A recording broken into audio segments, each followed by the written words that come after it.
Hi everyone, Mary Mitchell here. So this, before we start the video, I just wanted to say a couple things as fast as I can. Please subscribe. I would really like it if you did. To my subscribers, thank you for watching this. This painting took days and days, like days and days, weeks and weeks, maybe even. And the reason I bring that up is because in the following video I mentioned that after the fail, which you can find in my YouTube feed, you'd find the video.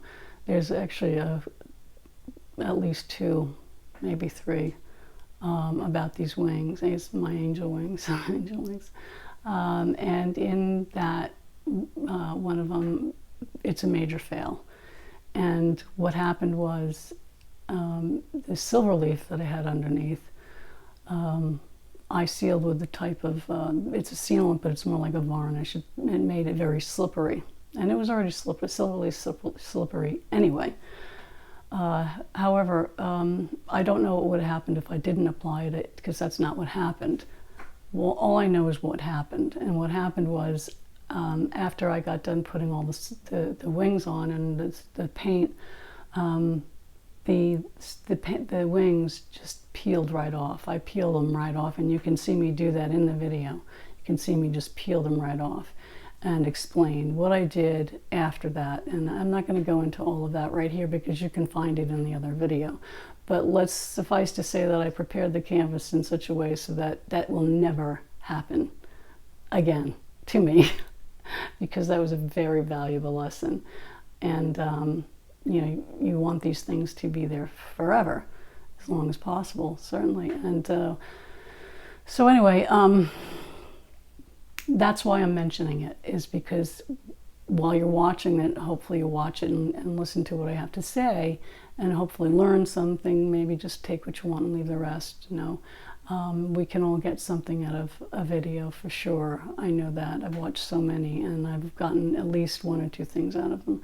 And so when I reference that quote, "the silver leaf stayed on," because after I peeled the angel wings off, the only thing that, you know, the silver leaf stayed on in its entirety, and then some of the paint. And I redo all of that, of course. And so that's what I wanted to mention to you when I referenced that. So you can go back and, you know, you can find that if you want. And but that's the story. That's the story. This has a long history, a wonderful history, because if that hadn't have happened, I was going in a direction I didn't want to go into. I sort of lost my way. And I was covering up parts of the canvas with the silver leaf under that I wanted the effect of, and I was losing it. And so I was able to, because of that, because of that wonderful mistake that I made, I was able to fix it and make it the way that I envisioned it to be from the first place. So I was very careful and very deliberate when I painted in these wings. I avoided certain parts of it, and certain parts of it I kept only, I tried very hard just to use the translucent paint so that the effect of the silver leaf still came through. And it did. It worked, as you'll see at the end of the video. So I just want to say thank you for joining me. Thank you for watching. Thank you for subscribing. And if you haven't, please do. And more than anything, have a great day. Bye-bye. Everybody, Mary Mitchell here. So here is a 30 by 36 inch canvas, first painted with red ochre underpainting, then some wings applied with soft bodied paste, just an outline to give me a guide, and then silver leaf over the entire canvas. This is the second, let's say, go round with the wings. The silver leaf remained in the background. Color stays very close to what you see, except the silver leaf, the most important thing with this is very important to mention, is that the silver leaf is still on the canvas, and that's very important to this sculpted painting. And Although this part of the video has been done and published in a prior video related to this ongoing painting, which is now finished, and you're going to see the finished results here, is that that the silver leaf is still on it, and I prepared it in such a way that these wings will stick. The other reason I'm including this part is because it's such an important part of this piece. The sculpted wings make the entire piece. Without them, it wouldn't even look close to what it turned out to be. So this is what I call a sculpted painting, and I waited for each layer to dry between, each layer of feathers, and I had to wait, until they were dry and then move on to the next layer, and I just kept building outward, as you can see right there. So when this was done, I started to begin painting it, and when I started to paint it, I realized that I really wasn't happy with the overall composition of these wings. I needed these feathers to be more robust, fatter, longer, more of them. It just frankly they didn't look powerful enough to carry an angel, to be frank. So as I'm working along here, I'm testing different colors. That's the Deco Art Silver, and I'm using it in between, I'm cutting it in between parts of the feather that I think need to have some shadowing. I'm testing it out, I'm seeing, this really gave me an idea of how the feathers looked, to be honest. This was an important part of the painting, even because it made me realize that I had to add to it. It also enabled me to clean it up. I got rid of my pencil marks that I had drawn in when I had used to draw in the feathers, transfer paper from using that to transfer one side to the next so that I had relatively symmetrical wings. Not exactly, they are not perfect. I like to think nothing is, but I wanted them to be as close as possible. So as you look at this, you can see, to me, they looked like they were too skinny. They looked like there was too much space between them.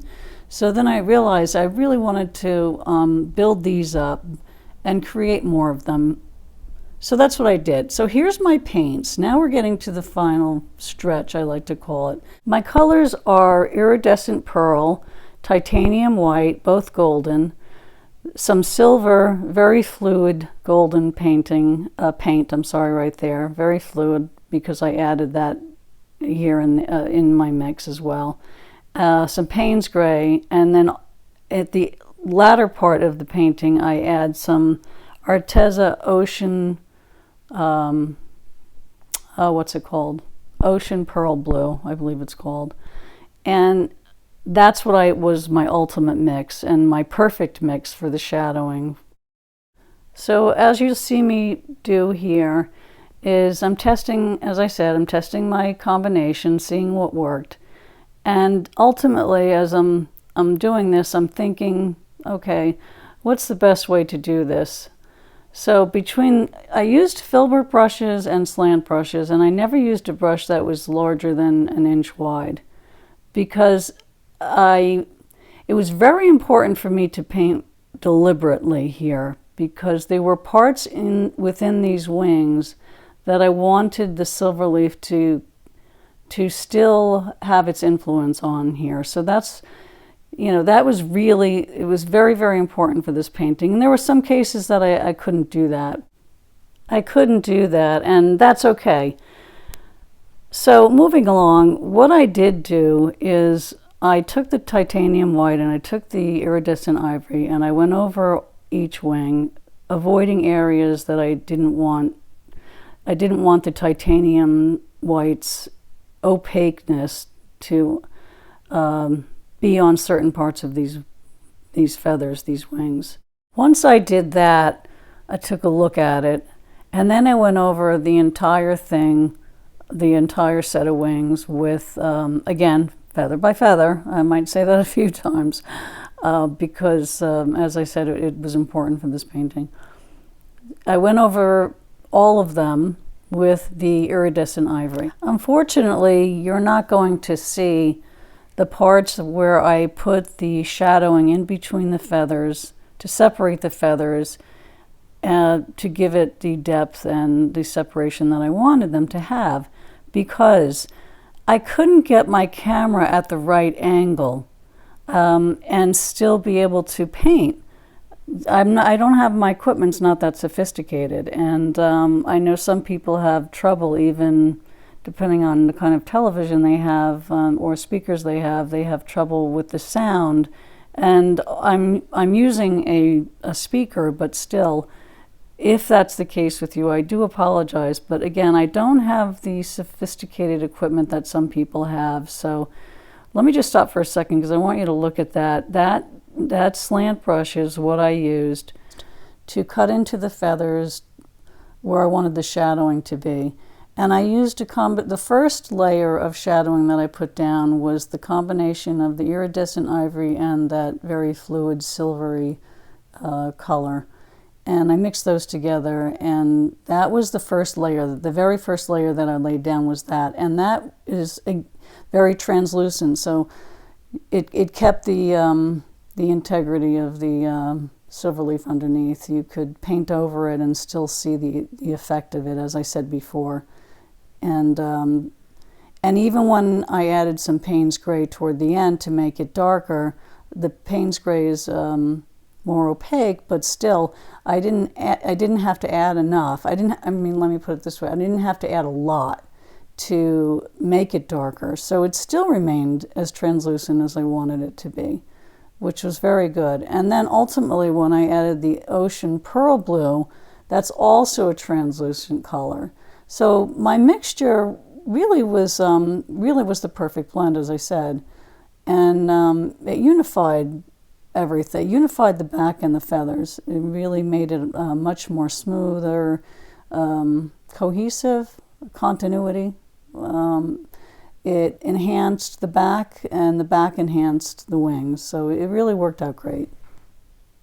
I realized the word I was looking for was complementary. Anyway, so take a look at what I'm doing here. I'm using that mixture, like I said, to create the shadowing, and you're about to get a close-up because I had to cut out a lot of this. I had so many videos that I had to combine together that it was way too long. So here you go. You can take a look here of what I'm doing. Most of the first layer of shadowing is in, and I'm going over it very lightly with the translucent pearl. That's really not standing out right now, but I'm softening some of that shadowing that I had put down. Where it looked too dark, I lightened it, and I believe at least from what I'm looking at on here, that you can see it.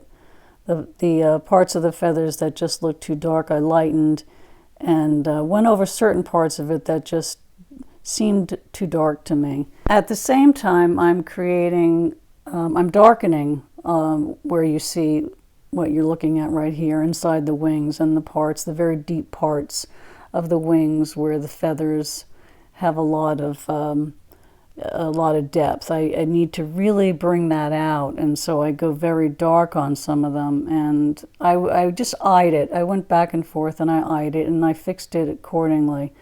And so the iridescent ivory was the best color for that. And I'm going to be quiet until the next frame, and then I will explain what happened after that.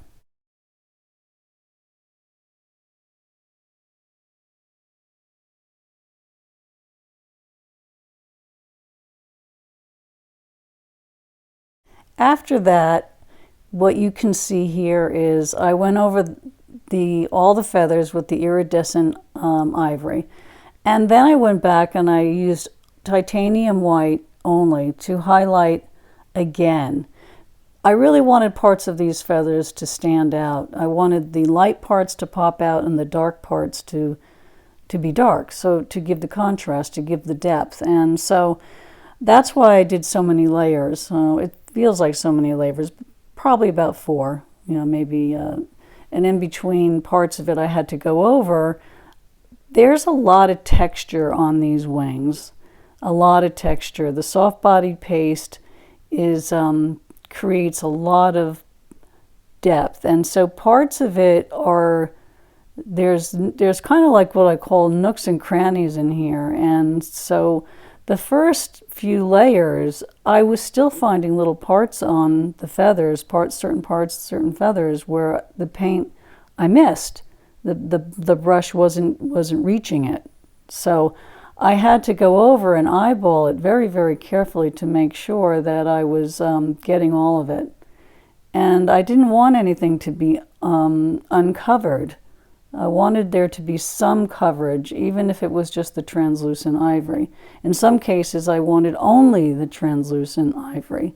So I eyeballed it very carefully, and although this is sped up like about 8 times about, I was going very slow and being very careful with all of it. So that was a good shot. Here's a good shot that you can see. I had put it on my lap, and I wanted you to see how the titanium white really made the tips pop out, so that when I put the iridescent ivory over it, they would stand out even more, and they do. So that's the first thing that I did, and there is shadowing in here, but you can barely see it. So I had to revisit that, and but the first thing I wanted to do was get these feathers covered and highlighted the way I wanted them to be. So here's where I changed my mixture, and I added the Payne's gray to the silver and to the iridescent ivory, and I added the ocean pearl blue. And most of that, like I said, is cut out. I couldn't angle my camera and still paint effectively and really get in between those feathers and record it at the same time. It was pretty much impossible. But here, because most of it is already down, I went in the next day and I looked at it and I realized I needed it to be darker in some spots. And so I added a little bit more Payne's gray and a little bit more of the ocean blue, pearl blue, and I went over it again. And what I did with the middle, and you can see what I'm doing here as I'm talking, is what I did with the middle is I took a sponge and I used my mixture of all of the colors, besides no titanium white though at this point. That was only used to highlight the feathers. But it's not used in the rest of the mixtures that I have, which is a touch of the Payne's gray, a very, very light touch of it, some ocean blue, some iridescent ivory, and that's what I did. And I varied the lightness, the tone, depending on where it was going to be. So in the middle, I made it very light, and then to create a presence. And then on the outer part, I have it a little bit lighter going up and darker going down towards the side to create non-presence. So you'll be able to see that soon because we're coming to the end now. And this is the very last part of the actual painting. So here it is. This is, you can really see what I did to add the shadowing and how it affects the feathers in this shot right here. And that's what I did the second day. I really brought that out. And here it is. Okay, we're done. That's what it looks like in my living room. Wherever I put this painting, it will change because of the silver leaf, because of the iridescent paint, because of all the colors and how they play well together. They really do play well together. They enhance each other. They complement each other. Again, another shot in my dining room where you can see a lot of the blue.